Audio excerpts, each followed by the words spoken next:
al abrir tu palabra y al hablarle a tu pueblo santo, tu palabra que fue inspirada por el Espíritu Santo, me use como instrumento para hablarle a tu pueblo. Amén. Y que podamos salir de aquí lleno de esperanza y con nuestra meta que sea el reino de los cielos. Amén.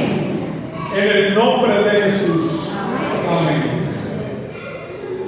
El tema de esta mañana lleva como título El aguijón en la carne, fortaleza divina en la debilidad humana. ¿Cómo se titula? El aguijón en la carne, fortaleza divina en la debilidad humana. Abra su Biblia, encienda su Biblia, la Biblia física, abra su Biblia conmigo en la segunda carta a los Corintios, capítulo 12, versículo 7. Segunda carta a los Corintios, capítulo 12, versículo 7. Dice aquí la palabra de Dios. Así que, para que no me enaltezca con la grandeza de las revelaciones, me fue dado un aguijón en la carne, un mensajero de Satanás, para que él me abofetee, así no me enalteciera. Recalco nuevamente el texto. Así que para que no me enaltezca con la grandeza de las revelaciones, me fue dado un aguijón en la carne, un mensajero de Satanás, para que me abofetee, así no me enalteciera.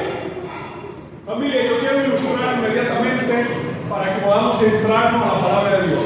Cuenta la historia de un grupo de jóvenes, de estudiantes para ser pastores de la iglesia adventista dominicana, pero especialmente estaban estudiando en la universidad allá en Bonao. Como costumbre, la universidad tiene todo verano y envían jóvenes a Estados Unidos para que puedan conocer de diferentes culturas. Y de allá vienen esos jóvenes con vasta experiencia, con testimonio de la obra de Dios en su vida. Me quedo anonadado de la historia de un joven que le cuenta a los demás cómo Dios lo ha bendecido grandemente, cómo Dios lo ha bendecido en su vida. Cierto es que tenían que durar en Estados Unidos por tanto 3 meses. ¿Cuántos meses? 3. A la mitad del verano, aproximadamente llegando a la mitad del verano, concluyendo allí el verano, siente una tentación tan fuerte que lo puso a temblar, a tal punto que le hicieron una oferta que si él se puede quedar como mayordomo en esta bodega en Estados Unidos, le vamos a dar la mitad de la ganancia para que le mande dinero a sus padres en Dominicana y para que él se haga de dinero. Él se sintió tentado a tal punto, hermano, que no sabía qué hacer. Un joven que se preparó para ser pastor, un joven que se preparó para proclamar la palabra de Dios, se sintió tentado con la gran oferta. Cuando su mente se extrapoló a su niñez, de donde vino, de un hogar fuerte, un hogar disfuncional, no tenía la facilidad económica para lograr su meta de estudio, tiene la oportunidad a través de la Universidad Adventista de darle la visa a Estados Unidos. En Estados Unidos tiene esta tentación tan fuerte que él no sabía qué hacer, estaba temblando, sudando. Una voz le decía: quédate aquí, hazte rico. Y otra voz le decía: no, mi hijo, yo te llamé para que proclames el nombre de Dios, para que sea pastor, para que glorifique el nombre de Dios. Hermano, ese joven fui yo. Y aunque el enemigo quería cambiar mi meta, Dios tenía un propósito especialmente para mí. Familia, basado en esto, vamos a adentrarnos a lo que el Señor nos quiere decir en este texto bíblico.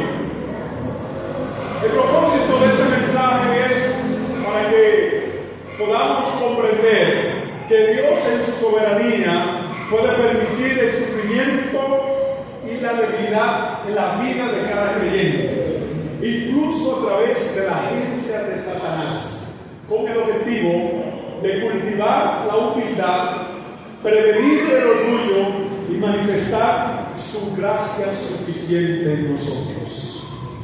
Hoy, hermano, amigos, jóvenes y adolescentes, nos adentramos en uno de los temas más enigmáticos de la Sagrada Escritura, especialmente la segunda carta a los Corintios, capítulo 12, versículo 7, donde el apóstol Pablo, el gigante de la fe, el hombre que recibió una revelación grande e inefable, nos cuenta claramente algo sorprendente.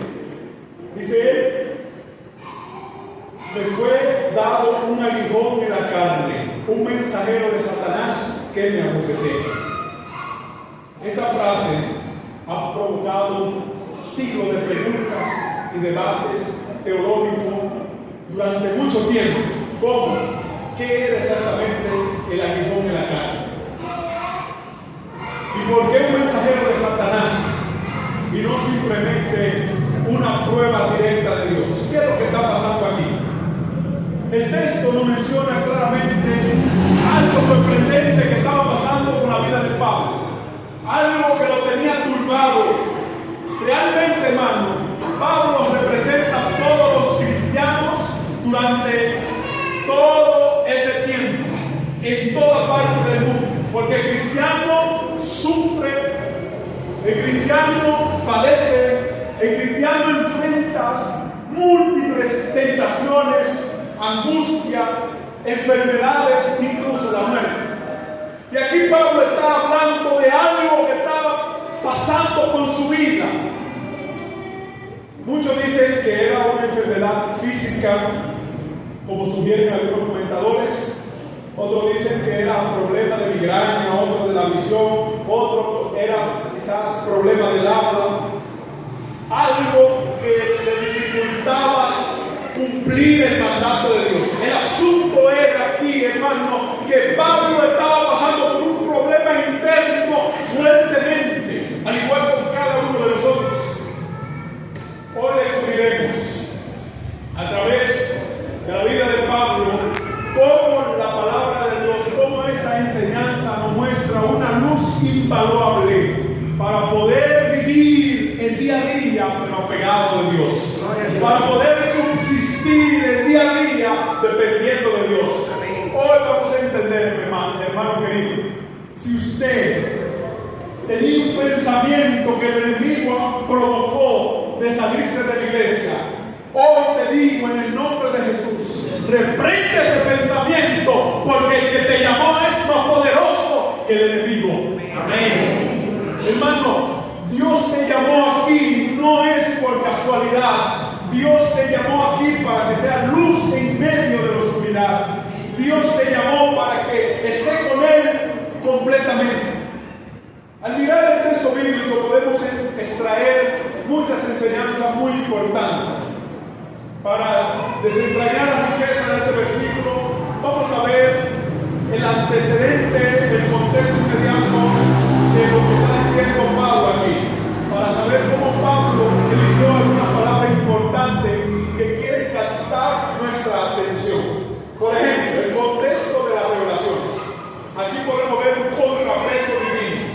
¿Qué es lo que podemos ver aquí? Un contrapeso divino. ¿Cómo así? Aquí hay una guerra, hermano. Una guerra colosal. Un contrapeso divino. Dios buscando la manera de interceder, de cuidar a Pablo, porque Dios siempre toma la iniciativa de defender a sus hijos, al cristiano.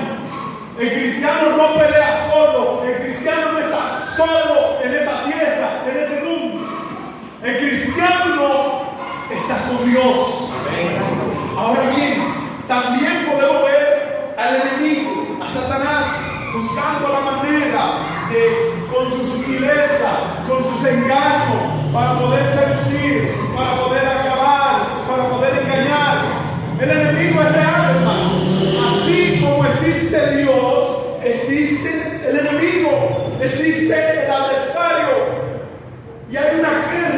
aquí Pablo nos está hablando de esto.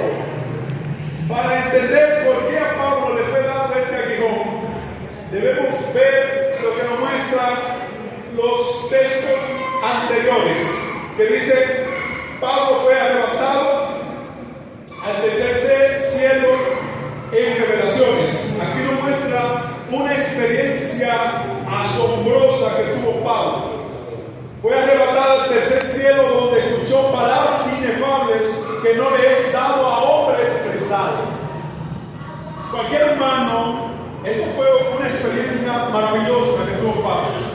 No estamos hablando que Pablo subió al cielo atmosférico ni al cielo estelar, sino a donde está la morada de Dios, el trono de Dios, en visión. Ahora bien, Satanás sabe las debilidades del ser humano. Satanás sabe la lucha del ser humano, la vida del ser humano. Cualquier humano, cualquier ser humano, cualquier mortal puede utilizar estos dones que tuvo Pablo como punto de partida para que el orgullo, el engreimiento se suba a la cabeza.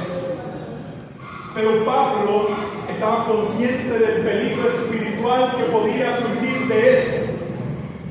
Y ahí interviene Dios, porque Dios en nuestra lucha no está solo. Cuando creemos que Dios está lejos de nosotros, cuando pasamos vicisitudes, problemas, enfrentamos incluso hasta la muerte, Dios siempre está ahí. Vamos a entender en poca palabra lo que dice la palabra de Dios aquí. Dios está con nosotros y nada sucede por casualidad. Dígale a tu lado, nada sucede por casualidad. Si esto pasó en tu vida, es porque Dios lo permitió para darte la victoria. Amén. Hermano, nada pasa por casualidad para el cristiano, porque la Biblia dice que el cristiano no pelea a su manera, sino el cristiano pelea a la manera de Dios. Amén. Dios pelea por nosotros. Dios intercede por nosotros. El Señor permitió el aguijón en la carne de Pablo, no era porque Pablo tenía un pecado oculto, sino el contrapeso divino, la medida preventiva para cuidar a Pablo del engreimiento, del orgullo. Una de las características de Satanás es el orgullo. Por eso, aquí nadie es inútil. Dios te llamó a ti para glorificar su nombre. Como Dios ha levantado este pueblo en toda la ancha faz de la tierra y lo ha unido con un propósito, con una misma meta, un mismo objetivo, que es el reino de los cielos. Como Dios une dentro de la diversidad, existe la unidad, porque Cristo es el centro. Cristo es el centro de nuestra vida. Familia, aquí quiero captar, número uno, una enseñanza muy importante. La naturaleza del aguijón, una enseñanza dolorosa y humillante. Pablo no habla de una leve molestia aquí.